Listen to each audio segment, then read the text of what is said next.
이 자리에 임재해 계신 주께 우리의 고개를 숙이고 귀를 여오니 주여 말씀하시옵소서. 종들이 따르겠나이다. 예수님 이름으로 기도합니다.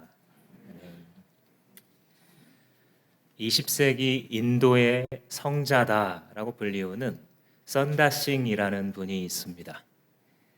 힌두교 독실한 집안에서 태어나 기독교를 아주 미워하고 친구들 앞에서 성경책을 찢어버리기까지 했던 그가 나중에 예수님을 만나고 회심하여 예수님을 가장 닮은 사람 중에 한 명이 된 아주 귀한 신자입니다. 이분이 하루는 네팔에 있는 한 산길을 걷고 있는데 예상치 못했던 눈보라가 들이닥쳤습니다. 눈앞이 보이지 않고 살을 에이는 추위가 그에게 찾아들었는데 저기 멀리 보니까 한 사람이 걸어오고 있었습니다. 가만히 기다려서 그와 이야기를 나눠보니 자기가 가려고 하는 그 마을 목적지와 동일한 곳을 가고 있다는 사실을 깨닫고 아주 기뻤습니다. 그들은 곧 아주 귀한 동행이 되었고 한 걸음씩 한 걸음씩 나아가면서 서로에게 의지가 되어 주었습니다. 추위는 점점 심해졌고 거친 눈보라도 점점 더 그들의 눈을 막았습니다. 그렇게 얼마쯤 걸어가다 보니까 앞에 한 사람이 쓰러져 있는 것이 보였습니다. 자세히 보니까 한 노인이 그만 지쳐서 눈길에 쓰러져 있었던 것입니다. 선다싱은 동행자에게 말했습니다. 우리 이 노인을 같이 데리고 갑시다. 그냥 이대로 두면 이 눈보라에 이 노인은 죽고 말 거요. 그러나 동행하던 사람은 갑자기 버럭 화를 냈습니다. 아니 지금 무슨 말입니까? 지금 이 눈보라가 안 보입니까? 우리도 살지 죽을지 모르는데 이 한 사람 혼자 걷지도 못하는 사람까지 데려갔다가는 우리 모두 다 죽고 말 거요. 이 말을 들을 때 선다싱은 마음속에 동의가 되었습니다. 이 사람 말이 맞다. 그를 데리고 간다면 우리마저도 살 가능성이 더 줄어들 거다. 그러나 그는 생각했습니다. 아무리 그렇다고 해도 이 불쌍한 노인을 그대로 두고 가는 것은 아니다. 그 노인을 등에 들쳐업기 시작했고 불평하던 그 동행은 앞서 먼저 가버려 더 이상 보이지 않게 되었습니다. 선다싱은 등에 노인을 업은 채로 이전보다 훨씬 더 힘듦을 느끼면서 참고 목적지를 향해서 한 발 한 발씩 움직이기 시작했습니다. 너무나 힘이 들어서 그 몸에서는 땀이 나기 시작했고 몸이 후끈후끈해지기 시작했습니다. 선다싱의 몸에서 기운이 활활 타오르는 것처럼 이 발산이 되어서 그런지 등에 엎여 있던 노인의 몸도 차츰 차가웠던 데에서 온기가 돌기 시작했고 차츰 의식을 회복했습니다. 두 사람은 결국 서로의 체온 때문에 덮여져서 추위를 느끼지 않을 정도가 되었습니다. 한참을 걸었을까 마침내 그들은 자기들이 목적했던 마을 입구에 다다랐습니다. 야, 이제 살았구나. 마을을 들어가려는데 입구에 한 사람이 쓰러져 있는 것이 보였습니다. 시체를 살펴본 선다싱은 놀랄 수밖에 없었습니다. 그는 바로 자기 혼자 살겠다고 먼저 걸어갔던 그 남자였기 때문입니다. 매서운 눈보라가 몰아치는 것만 같은 이 세상을 우리가 살아갈 때에 때로 그런 감정을 느낍니다. 야, 나 혼자 살아남기도 벅차다.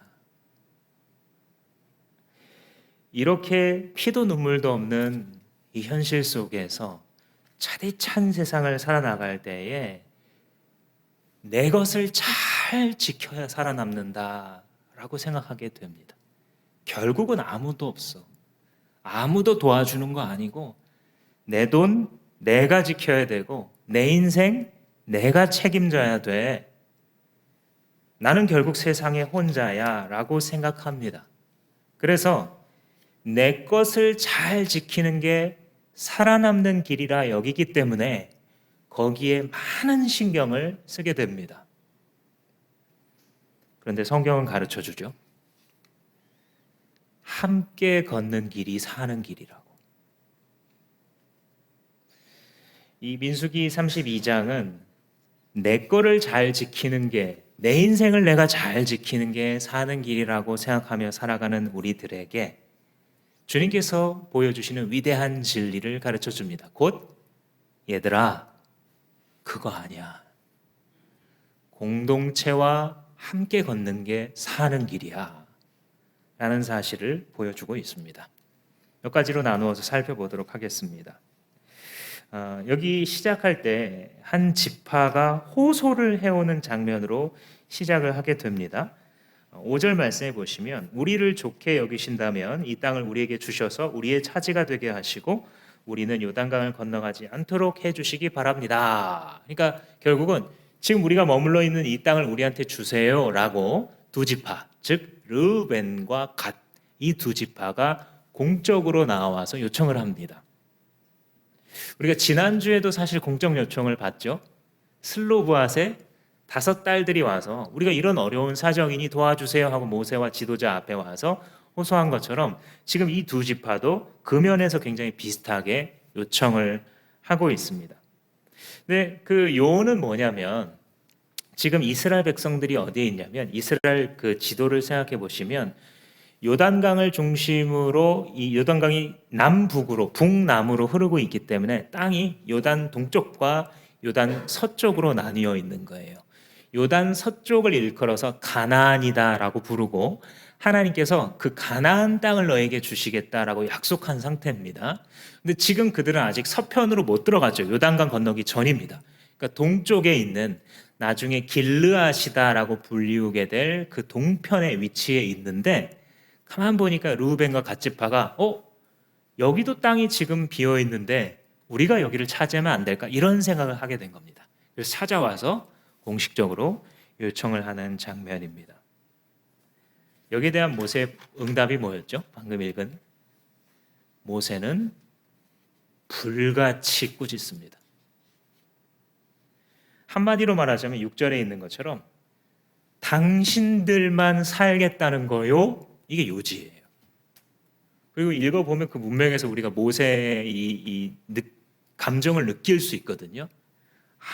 아주 신랄같이 신랄하게 그들의 이 잘못을 지금 꾸짖으면서 이야기를 하고 있습니다. 근데 왜 그럴까? 그걸 이해하려면 모세가 왜 이 정도까지 화를 내지라는 것을 이해하려면 이 배경을 좀 이해할 수 있어야 합니다. 방금 말한 것처럼 하나님께서 앞에서 창세기에서부터 열조를 통해서 이스라엘 역사 속에서 너희들에게 땅을 주겠다 약속을 계속하세요. 지난번에 씨의 약속과 땅의 약속이 두 가지가 핵심이라 그랬죠. 그래서 이 땅의 약속은 결국은 나중에 천국 하나님의 나라로까지 이어지는 이런 주제입니다. 그런데 이 땅을 약속할 때 가만히 그 경계 어디서부터 어디까지 주겠다 뭐 무슨 강에서 어디까지 이걸 가만히 지도를 그려보면 어떻게 되냐면 아까 말한 그 요단 서편 가나안 땅이 되는 거예요. 물론 애매한 부분도 있어요.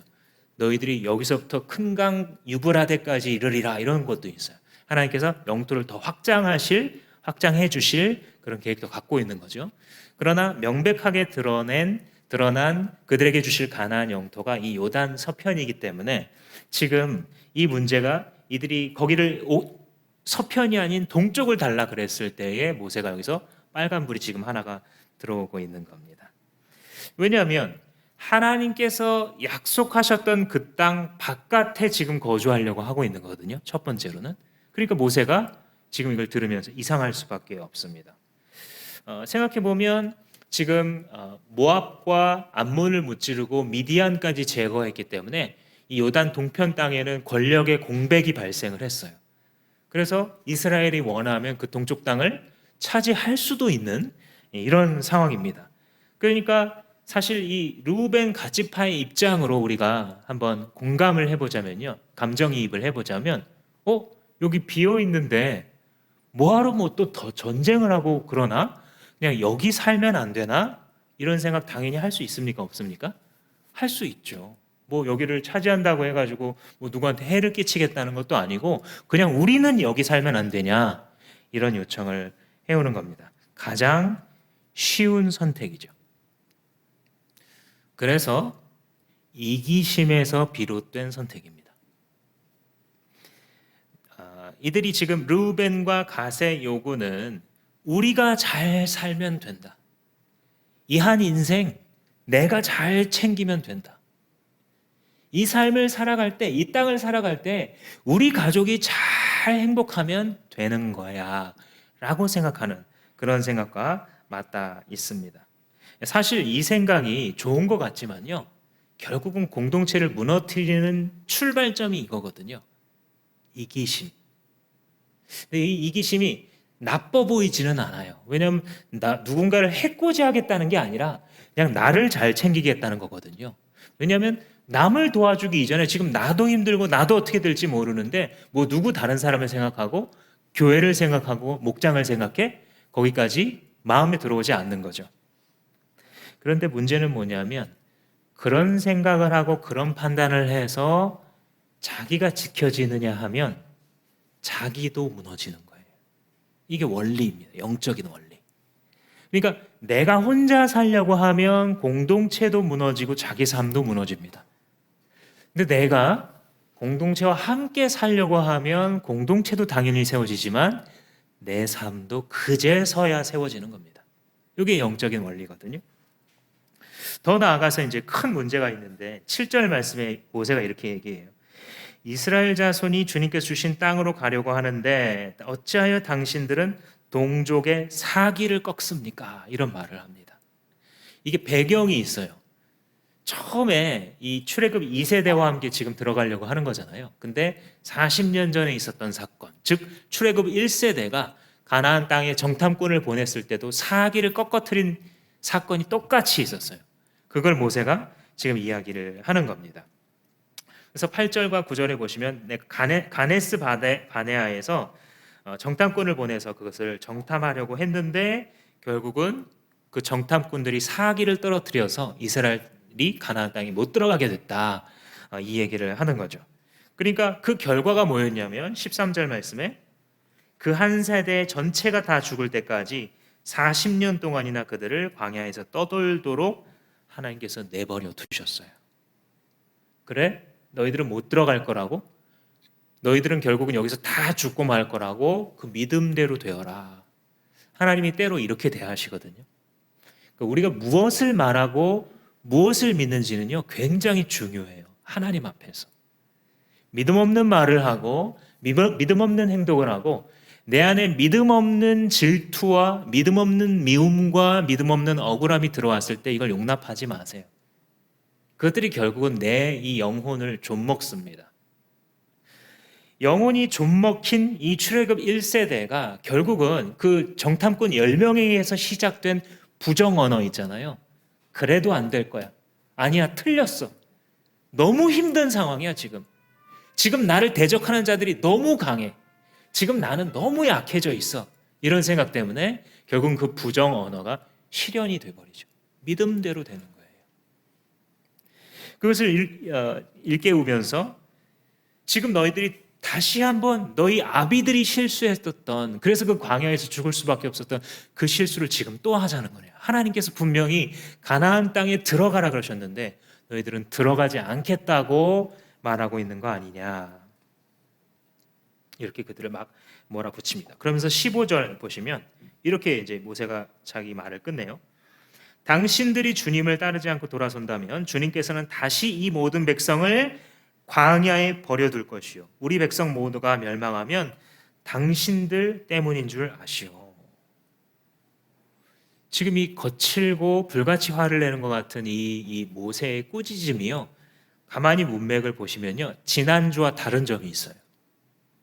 지난주에는 사실 힘도 약한 발언권도 적어 보이는 이 5명의 여인이 와서 말했을 때 모세의 반응이 뭐였는지 기억나세요? 모세가 하나님께 기도했다. 아뢰었더라 이랬잖아요. 크게 없어요. 지금 오늘 본문에 보시면. 그러니까 듣고 대답한 거예요. 그럴 확률이 가장 큽니다. 듣고 그 자리에서 바로 한 말이 지금 이 말을 하고 있는 거예요. 왜 그럴까요? 모세가 곳에 어떤 믿음의 패턴이 바뀐 걸까요? 아니면 지금 다른 종류의 문제라고 모세가 본 걸까요? 모세가 지금 여기서 거칠어 보이고 순간적으로 판단하는 것 같지만 모세가 하고 있는 행동은 분별입니다. 지난주에 그 땅의 문제는요, 이거는 내 권한이 아니다라고 생각했기 때문에 하나님 앞에 기도한 거예요, 그 자리에서. 그런데 오늘 이 문제는 어떻게 보면 더 커 보이고 더 큰 땅에 대한 이야기이지만, 하나님이 이것은 이미 우리에게 답을 주신 문제다. 이것은 하나님이 이미 우리에게 당신의 뜻을 보여주신 문제이니 우리는 순종하면 된다라고 봤던 거예요. 그 기준이 뭐였냐? 모세가 바로 분별하고 행동할 수 있었던 기준이 두 가지. 하나는 언약, 다른 하나는 공동체라는 기준입니다. 먼저 언약의 기준이라는 것은 무엇이냐면 하나님께서 약속하시고 그동안 말씀하신 게 뭔지 모세는 충분히 묵상하고 있는 거예요.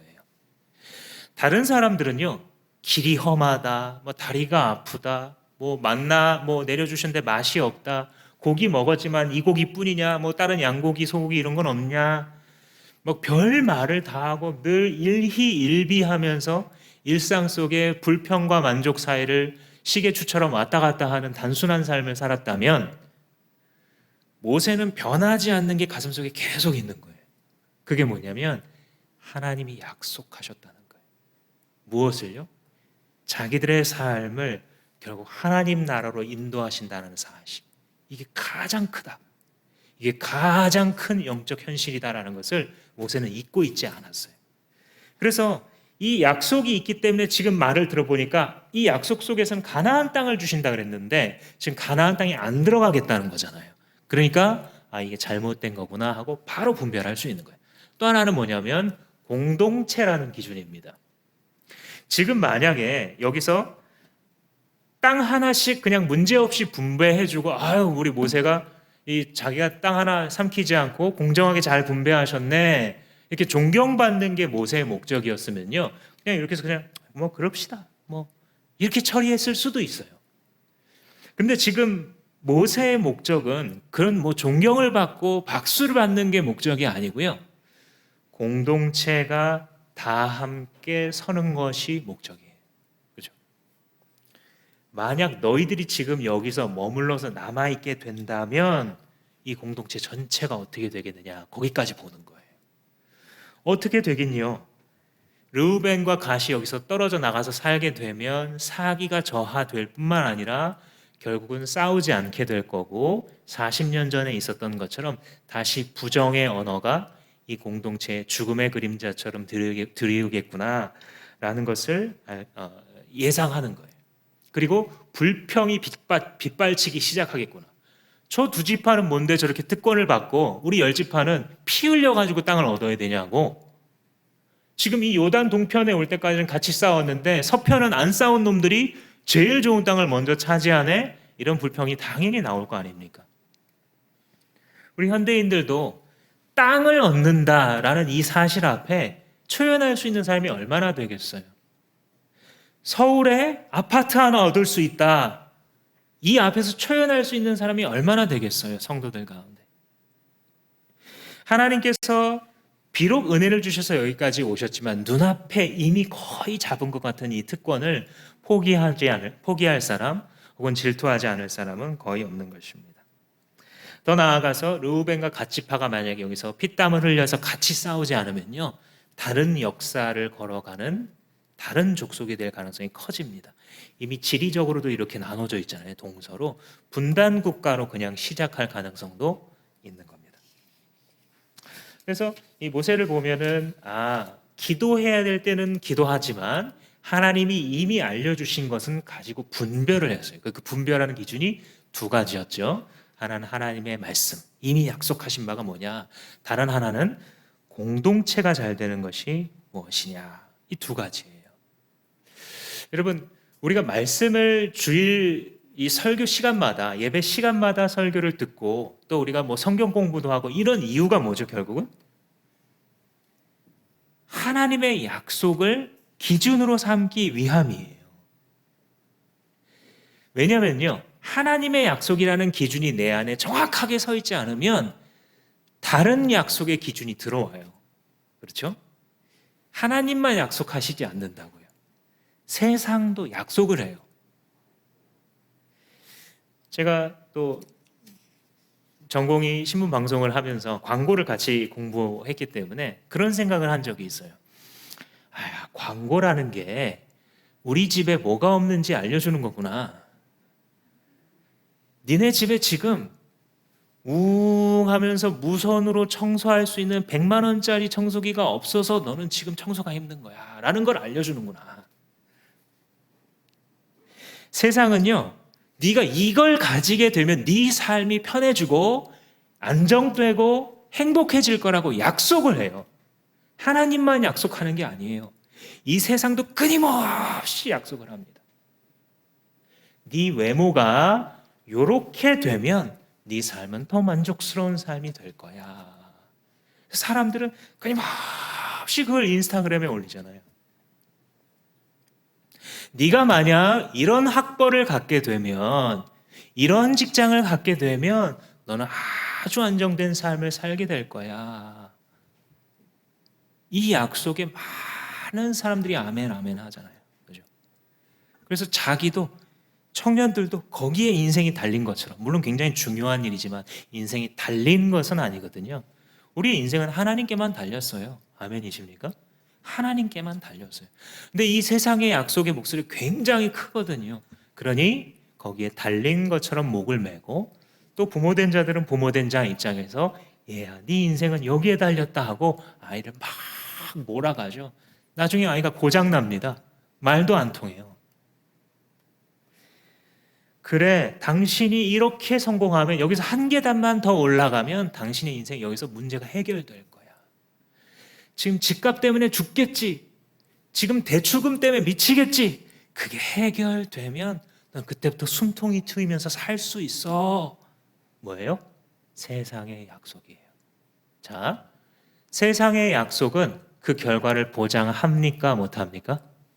못하죠. 경험으로 알고 계실 거예요.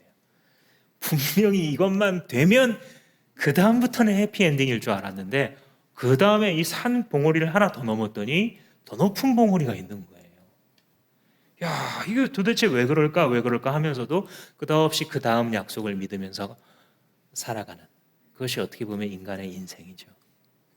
헛된 약속을 따라 자기의 시간을 낭비하며 끝없이 광야의 길을 방황하는 것, 그것이 우리의 인생입니다. 출애굽 1세대의 실패는요, 이 두 가지를 분별하지 못한 거예요. 하나님의 약속과 세상의 약속. 세상의 약속을 현실이라고 표현해 볼 수 있어요. 그죠? 이 출애굽 1세대가 10명의 스파이들로부터 자기들의 현실을 봤을 때는요, 이 현실도요, 정말 어마어마하게 큰 거예요.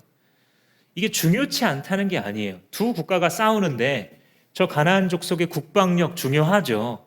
저 군사들이 가지고 있는 신체 능력, 신장과 크기 중요하죠. 그들이 가지고 있는 발달된 무기 중요하죠. 당연한 겁니다. 그게 중요한 건 맞아요. 근데 문제는 뭐냐면요, 가만히 마음을 다스리고 하나님 백성으로서 생각해 보세요. 가나안이 커요? 하나님이 커요? 하나님이 크잖아요. 이게 돼요. 가만히 앉아서 묵상하고 예배 자리에서 생각하면 이게 됩니다. 근데 문제는 뭐냐면요, 월요일에 가면 가나안이 훨씬 더 큰 거예요. 저도 그걸 알아요. 얼마나 과장님이 무섭든지. 가나안이라는 이 현실이 정말 커 보여요. 여러분, 현실의 특징이 뭐냐면요, 실제보다 커 보이는 게 특징이에요. 근데 하나님의 약속의 특징은 뭔지 아세요? 확실하다는 거예요. 잘 알아들으셔야 돼요. 현실은 커 보이지만 하나님의 약속은 보장합니다. 그러니까 현실의 손을 잡아야겠어요? 하나님의 손을 잡아야겠어요? 하나님의 약속을 붙잡아야 되는 겁니다. 변하지 않으시는 하나님의 약속 위에다가 내 시간을 투자해야 되는 거예요. 계속해서 변해버리는 인간관계 있잖아요. 막 중고등학교 때 막 얘랑 막 평생 같이 갈 줄 알았는데 나중에 30년 동안 연락 끊어지잖아요. 대학교 다닐 때 진짜 얘 없으면 학교 갈 맛도 없었는데 졸업하자마자 결혼하자마자 연락 끊어지잖아요. 동창회 가봤자 아이고 내가 여기 와가지고 쓸데없는 이 시간 낭비를 왜 하고 있나 이런 생각이 들잖아요. 변하는 거예요. 모든 관계는. 하나님은 변하지 않으세요. 그분과의 관계는 변하지 않고요. 그분과의 영원한 관계를 경험한 사람이 사람들과 맺는 관계도 달라요 벌써. 그래서 우리는 영원히 변하지 않는 하나님의 약속 위에 우리의 시간을 투자해야 되는 거예요. 그 위에 우리의 인생을 쌓아가야 되는 겁니다. 왜냐하면 이건 안 흔들리기 때문에. 세상의 약속들은 내가 언제 그랬어? 마치 모든 것을 다 해줄 것처럼 약속하다가 사건이 막상 터지면 안 주려고 길을 쓰는 보험회사처럼 세상은 모든 걸 다 줄 것처럼 약속하다가 내가 막상 넘어지는 순간에는 온데간데 없는, 그러나 하나님은 산 같으셔서 언제나 그 자리에 계셔서 시편의 시인이 노래하기를 내가 산을 향하여 눈을 들리라 나의 도움이 어디서 올꼬. 산을 보면서 하나님을 떠올리는 거예요. 산이 저기 계속 10년 전에도 20년 전에도 저 자리에 서 있었던 것처럼 나의 도움은 천지를 지으신 가장 큰 실체이신 하나님으로부터만 오는구나 라고 말했던 것이죠. 그래서 우리는 커 보이는 현실을 붙잡는 것이 아니라 확실한 약속을 붙잡으며 살아가는 사람들인 거죠. 두 번째로는 오늘 본문이 공동체와 함께 싸울 것에 대해서 딱 보여주고 있어요. 오늘 본문은 이제 우리가 다 읽었고요. 이 뒤에 우리가 못 읽은 이 32장 나머지에 뭐가 기록되어 있냐면 이 두 지파의 반응이 나타나 있어요. 모세가 이렇게 불같이 말을 했을 때 과연 그들이 어떻게 이걸 들었을까? 어떻게 들었냐면요. 순종해요. 이게 2세대가 다른 점이에요. 1세대는요. 모세의 이야기를 듣고도 자기의 현실 걱정을 앞세워서 멸망했어요, 결국. 근데 이 2세대는요. 처음에는 현실로 시작했는데 말씀을 듣고 나서 그 말씀을 붙잡습니다. 이게 차이점이에요. 그래서 이 모세의 말을 들은 다음에 두 지파가 응답으로서 제안을 합니다. 다시 두 번째 제안을 해요. 우리한테 처음에 이걸 주세요라고 제안했던 이들이 제안을 바꿔서 어떻게 하냐면 그렇군요. 그렇다면 우리가 어린아이들만 예외로 그냥 이 땅에 남겨두고 우리는 형제 자매들과 함께 요단 서편으로 건너가서 같이 싸우겠습니다. 이렇게 말해요. 이 두 가지는요 천지 차이예요. 하나는 내가 이미 얻은 혹은 얻을 수 있을 것 같은 특권 안에 머물러 나의 행복한 삶을 꾸려가겠다는 인생관이에요. 두 번째 것은요 공동체와 함께 살고 공동체와 함께 죽겠다라는 겁니다. 두 가지는 전혀 다른 거예요. 우리가 이 세상을 살아갈 때도요 혼자 싸우려 하는 사람처럼 어리석은 사람이 없어요. 이걸 보면요 참 진리의 무서움을 느껴요. 진리의 무서움을. 왜냐하면 흔히 어떤 분들이 혼자 싸우려고 그러냐면요 똑똑한 분들이 혼자 싸우려고 그러기가 쉽더라고요. 주님 앞에서 모범적인 신앙생활을 해온 분들이 혼자 싸우려고 하기가 쉽더라고요. 왜냐하면 그동안 쌓아온 것과 받았던 칭찬이 있잖아요. 그러니까 내가 약해서 누군가의 도움을 받고 이걸 자존심이 허락하지 않는 거예요. 그 결과로 어떻게 되냐면 꽁꽁 숨기고 혼자 회복될 때까지 가만히 있는 거예요. 그럼 회복되나요? 아니요. 무너져 내립니다. 원래 영적인 싸움은 혼자 싸우는 게 아니에요. 우리가 4월 달에 가정교회 원년을 선포하고 영구적인 목장으로 이제 나눠졌잖아요. 그때부터 시작된 거예요, 이 영적인 전투가. 그런데 이 목장을 하다 보면 이 목장이 나중에 잘 될지 안 될지를 금방 알 수 있어요. 처음 3개월 정도는 탐색전이에요. 어떤 그룹이든지 저 사람 어떤 사람인가, 믿을 만한 사람인가, 내가 어디까지 오픈할 수 있겠는가, 뭐 이런 것들, 그죠? 내가 어떤 부담을 지게 될까, 전부 다 이제 보면서 좀 예민합니다. 그러면서 하하하하 웃는 모습, 이 겉으로 착한 신자의 모습을 처음에 보여주죠. 그죠? 시간이 지나면서 점점 더 이제 본 모습이 드러날 수밖에 없어요. 근데 그럴 때 어떤 목장에서는요, 자기 속에 있는 감정이 나오기 시작해요. 그게 정제된 걸 수도 있고요, 때로는 정제되지 않은 걸 수도 있어요. 목장에서 부부 싸움을 할 수도 있어요, 심지어는. 그래서 가정교회를 하다 보면 이 목장 모임 내 부부 싸움 규칙까지 있어요.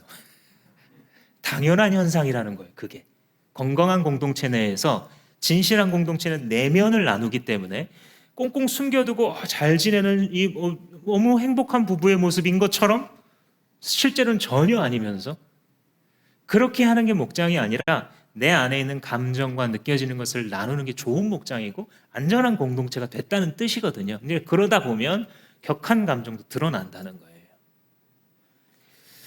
그런데 어떤 목장은요, 기도 제목을 내라 그러면 뭐라 그러냐면요, 지난주랑 똑같아요, 이렇게 말하는 사람들이 한 명씩 두 명씩 늘어나면 알 수 있어요. 그 분위기가 계속해서 바뀌지 않잖아요. 아, 이거는 1년이 가고 2년이 가도 피상적인 목장 하겠구나, 딱 알 수 있어요. 또 뭐라 그러냐면, 성령 충만하게 기도해 주세요. 이렇게 다 처음에 들었을 때는 역시 저 집사님은 내공이 있구나.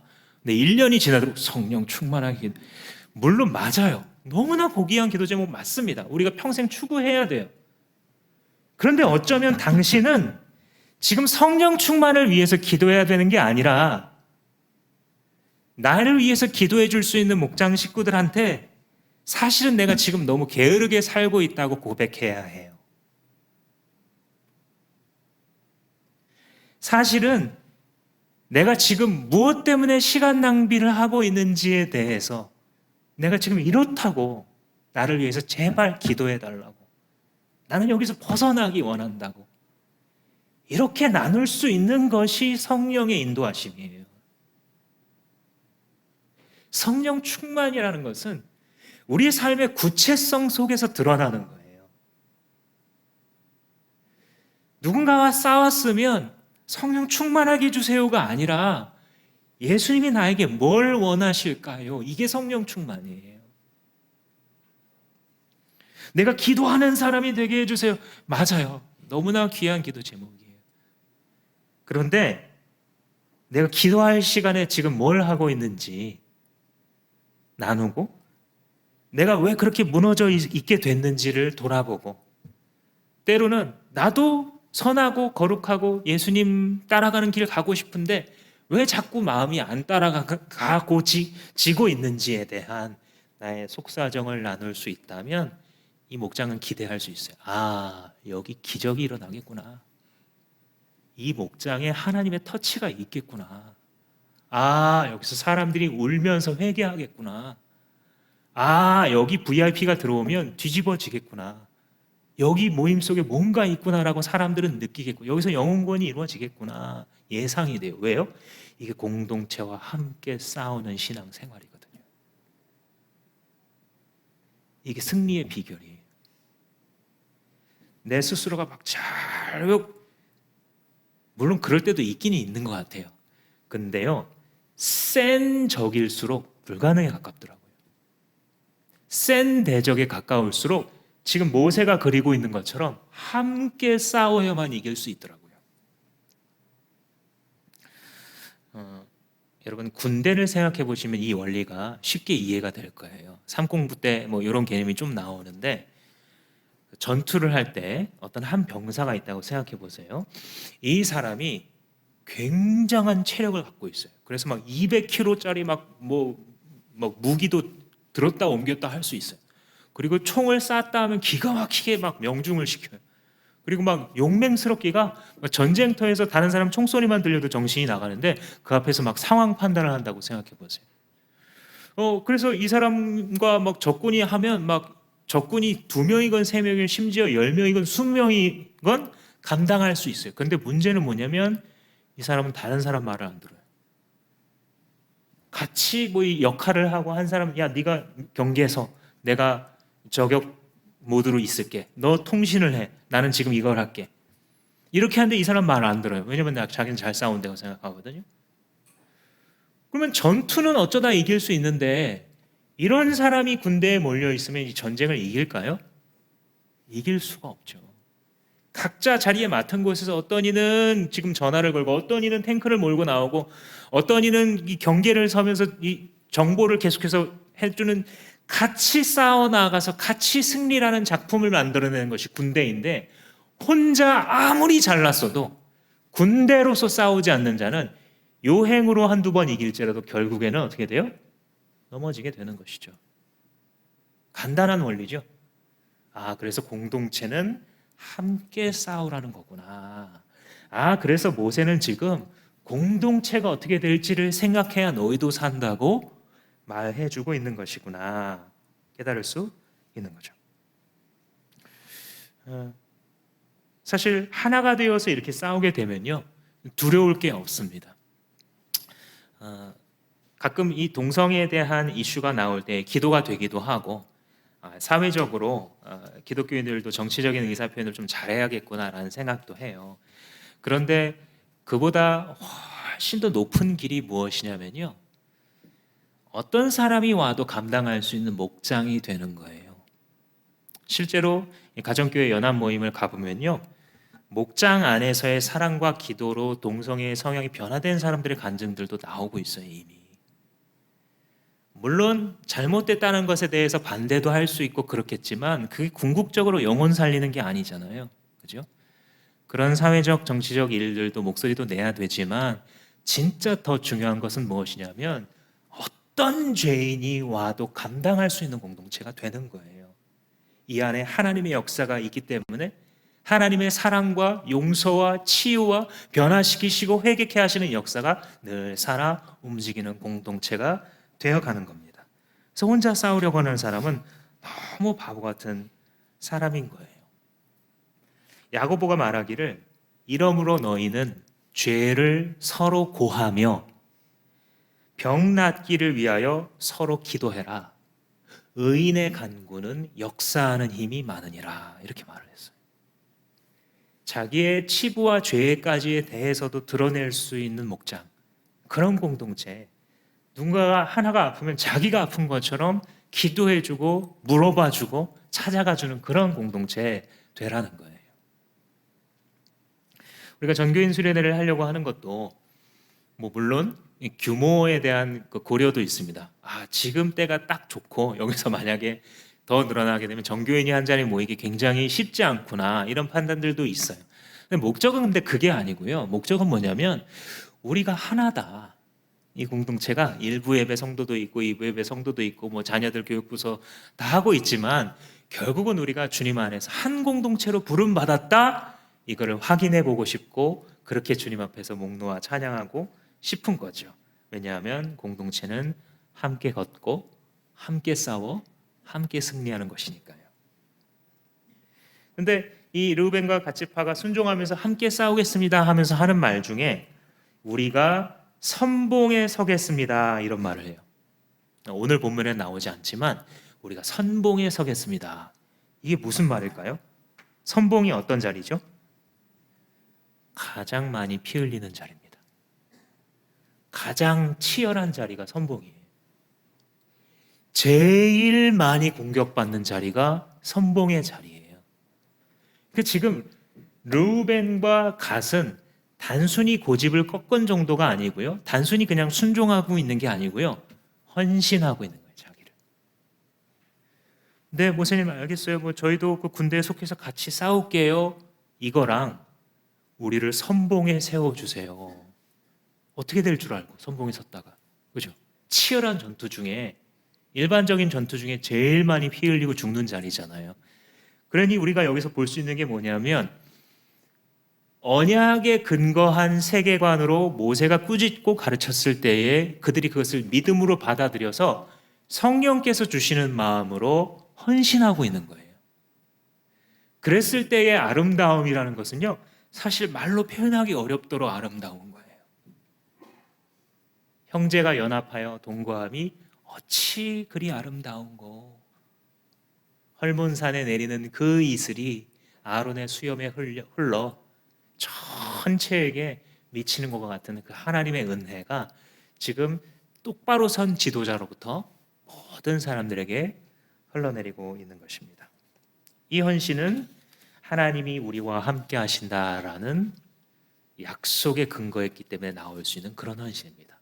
하나님이 우리와 함께 하신다면 우리가 선봉에 설지라도 우리는 승리할 것이다, 우리는 죽지 않을 것이다 라고 하는 언약에 대한 헌신을 갖고 있는 것입니다. 마지막으로 한 가지 더 나누고 싶은 것은 지금 이 인간들과 하나님의 관계예요. 지금 이 저자가 이 본문을 통해서 가장 드러내고 싶은 진리가 무엇이었을까 생각해 보면 그게 하나님이에요. 하나님. 왜 그러냐면, 자, 이제 여기서 시간이 쭉 진행되면요, 결국 정복 전쟁이 끝나게 되죠. 끝나게 되고 처음에 이 르우벤과 갓지파가 말했던 것처럼 요단 동편에도 거주를 하게 돼요. 그리고 거기에 므낫세 반지파까지 합쳐가지고 르우벤, 갓, 므낫세 반지파가 요단 동편 땅을 차지하게 됩니다. 결과적으로 영토가 어떻게 됐어요? 거의 2배 가깝게 늘어났어요. 결과적으로는요. 그리고 하나님의 언약 가운데서도 계속 살아가게 되는 거의 최상의 결과가 나왔죠. 그죠? 하나님의 약속도 받고 그리고 땅도 더 늘어나고 이런 결과를 얻게 됐단 말이에요. 그런데 여기서 질문. 과연 르우벤과 갓지파는 처음부터 그걸 예상했을까? 어떻게 생각하세요? 이 호소를 우리에게 이 땅을 주세요라고 말할 때 정말 이렇게 선한 결과가 나올 것을 예상하고 달라고 그런 건가요? 아니면 자기들 눈앞의 것만 봤을까요? 눈앞의 것만 봤겠죠. 우리랑 다른 사람이 아닌데.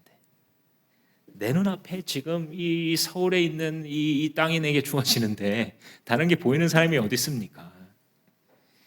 처음부터 그런 결과를 예상한 게 아니고요. 처음에는 그냥 다분히 인간적인 욕심으로 눈앞에 있는 편한 길을 즉흥적으로 요구한 거예요. 그냥 여기 살면 우리한테 땅 받겠다 이 생각한 거예요. 하나님의 언약에 대해서 정확히 알고 있었던 것도 아니고요. 엄밀하게 따지자면 그들의 욕심에서 시작된 호소입니다. 그런데 이 결과와 이 민수기를 전체를 읽어보시면 인간의 죄에서 시작되었을지라도 하나님께서 그 인간들을 데리고 무슨 결과를 내시는가 한번 보세요. 그것이 하나님의 선하심을 증명하는 거예요. 하나님이 선하신데 어디까지 선하시냐?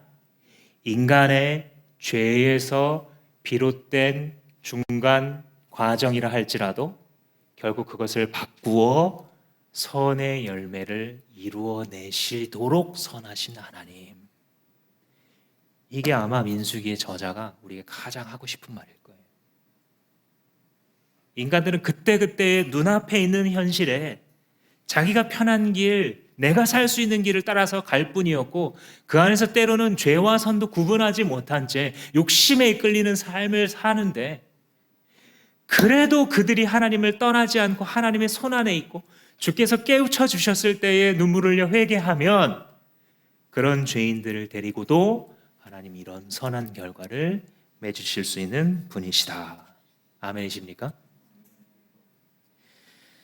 애초에 이 르우벤 지파와 이 갓 지파가 요구했던 것이 이기심인데도 하나님께서 선을 이루셨잖아요. 근데 여기서 조금 더 거슬러 올라가 볼게요. 르우벤이 지금 이 땅을 요청하는 이유에 대해서 이 1절에서 뭐라고 얘기를 했냐면요. 오늘 본문 1절에서 가축대가 많았대요. 이 두 지파에게. 뭐 아마 딴 지파보다 좀 더 많았다 뭐 이런 뉘앙스로 보여요. 정확한 건 모르겠지만. 그러니까 그랬구나. 이들한테 가축대가 많아서 넓은 땅을 빨리 받기 원했구나. 이건 알 수 있어요. 그러면 그 다음 거슬러 올라가서 그 많은 가축대는 어떻게 생겼을까? 그 전장에 보면요. 미디안과 전쟁을 하면서 엄청난 전리품을 가져옵니다. 거기서 생겼을 가능성이 가장 높아요. 근데 애초에 그러면 더 거슬러 올라가서 미디안과는 왜 싸웠는가? 그러면 미디안을 하나님의 심판의 손으로 심판하는 전쟁을 했거든요. 근데 왜 심판했냐면요. 이스라엘이 미디안한테 당한 적이 있어서예요. 더 거슬러 올라가서 뭘 어떻게 당했냐? 지난번에 그 발람과 발락의 결탁에 의해서 저주받을 뻔했던 그 사건 기억나시죠? 3번 저주하려고 시도했는데 결국은 저주 못하고 축복하고 물러나잖아요, 발람이. 그러면서 전략을 하나 주고 물러나요, 발람이. 그게 뭐냐면 미인계였어요. 모압의 여자들을 잔뜩 모아가지고 이스라엘 눈앞에 계속 보여줘서 행음하게 만들고 1명씩 2명씩 퍼져나가서 우상숭배하게 만드는 작전, 이게 걸려들었어요. 그래서 이스라엘이 거기서 연병으로 수만 명이 죽는 사건이 기록되어 있죠, 민수기에. 그러니까 이 미디안이 발람 이 거짓 선지자의 꾀를 받아가지고 이스라엘을 무너뜨렸으니 너희들도 이 미디안에게 심판으로서 이 미디안을 멸망시켜라, 하나님께서 그들의 손에 붙여주신 거예요. 그래서 결국은 그게 여기까지 오게 된 거죠. 그러니까 시작점이 뭐였어요? 이스라엘의 범죄예요. 이스라엘이 범죄했기 때문에 그 복수로서 미디안을 손에 붙이셨고, 그 복수로서 붙이신 미디안을 무찔렀기 때문에 전리품이 생겼고, 그 전리품이 있었기 때문에 이거 다 어디다 하지 하다가 땅을 요구하게 되었고, 그러다가 결국은 모세의 꾸짖음을 통해 바른 트랙 위에 딱 올라가서 달리게 된 거죠. 요약하자면요, 시작은 인간의 죄예요. 그죠? 근데 그들이 하나님의 손에 있으니까 어떻게 돼요? 선한 열매를 맺더라. 인간은 악하나 하나님은 선하시다. 나는 이기적이나 하나님은 그런 나조차도 바꾸셔서 하나님의 가장 아름답고 거룩한 열매를 맺게 하시는 하나님이시다. 인간들은, 하나님의 사람들은 이 사실 앞에, 이 진리 앞에 하나님을 바라보며 찬양의 제사를 올려드릴 수밖에 없는 거예요. 주님, 내가 무엇이간데 이처럼 아름다운 열매가 내 인생의 결과로 맺히게 하십니까? 하나님, 나처럼 이중적이고 정말 못됐고 가식적이고 이기적인 사람임에도 불구하고 하나님께서 만드셔 가시는 이 공동체가 얼마나 아름다운 것이면 이런 선한 열매들이 계속해서 맺혀집니까? 우리는 고백할 수밖에 없는 거예요. 그래서 하나님의 선하심이 어느 정도냐? 그 정도라는 거예요. 그 정도. 악한 나를 데리고, 악한 우리들을 데리고, 악한 환경과 악한 영들이 다 이 개판을 만들고 있는 이 세상 속에서도 하나님은 위대하셔서 결국은 그 안에 선을 이루시고 이 죄인들을 구원하시는 하나님의 나라를 여시고야 만다. 이것이 바로 하나님의 위대함이죠. 사도 바울은 이것을 일컬어 말하기를, 우리가 알거니와 하나님을 사랑하는 자 곧 그 뜻대로 부르심을 입은 자들에게는 모든 것이 합력하여 선을 이루느니라. 위대하신 하나님, 위대하신 하나님, 선하시기가 말로 다 할 수 없는 지극히 선하신 하나님, 아름답고 놀라우신 그 하나님, 그게 지금 이 민수기의 저자가, 모세가 우리에게 해주고 싶은 가장 큰 개념의 진리입니다.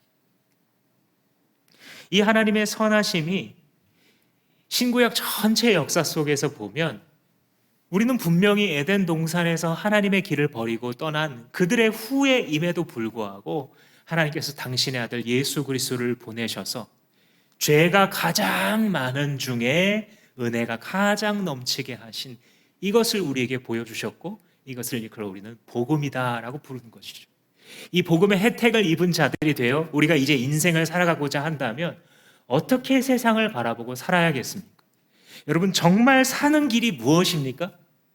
내 인생을 내가 잘 살아보려고 하는 거? 내 목숨만큼은 내가 잘 지키려고 하는 거? 아니요. 주님께서 말씀하시는 대로 공동체와 함께 살려고 하는 것, 공동체와 함께 싸우는 것, 언약을 마음속에 담아 그것으로 분별하는 것, 이게 정말 우리 공동체에 좋냐 안 좋냐로 생각하는 것. 가장 작은 단위의 공동체인 부부조차도 이 사람이 배우자라면 마땅히 나한테 이 정도 해줘야지라는 방식의 길을 가지 않고 그 생각에 있어서도 내가 여기서 어떻게 말하고 어떻게 생각하는 것이 우리 둘의 공동체를 위한 것일까라고 생각할 때에 거기 살아날 길이 있다. 거기 그 가정이 살아날 수 있는 길이 거기에 있다.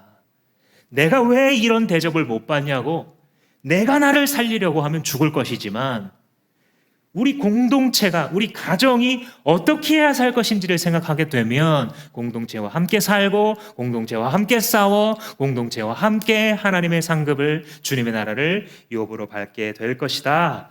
주님 우리에게 말씀해 주고 계신 것입니다. 기도하시겠습니다. 주님께서 내게 주신 내 가슴에 가장 부딪히게 말씀해 주신 것 붙잡으면서 기도하실 수 있었으면 좋겠습니다.